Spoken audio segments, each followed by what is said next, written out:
দেখো, আগের ভিডিওতে আমরা দেখেছিলাম যে কি হয়, পাওয়ার দিয়ে দিলে কিভাবে লসাগু গসাগু বার করে। তো এবারে আমরা দেখছি ফ্র্যাকশন মানে ভগ্নাংশ দিয়েছে, ঠিক আছে।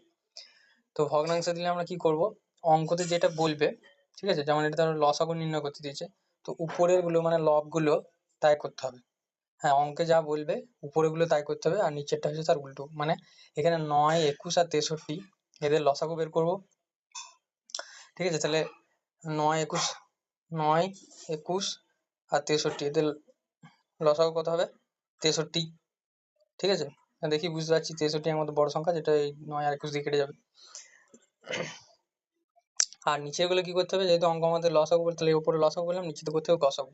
তাহলে 4, তোমার 10 আর হচ্ছে 20 এদের গসাগু। এদের গসাগু কত হবে? দেখো 2, ঠিক আছে। তাহলে আমাদের কারেক্ট অপশন হয়ে গেল যে অপশন ডি, 63/2, এইটা হবে এদের লসাগু। এরকম করে এই 8-এর অঙ্কটা তোমরা করে কমেন্টে জানাও।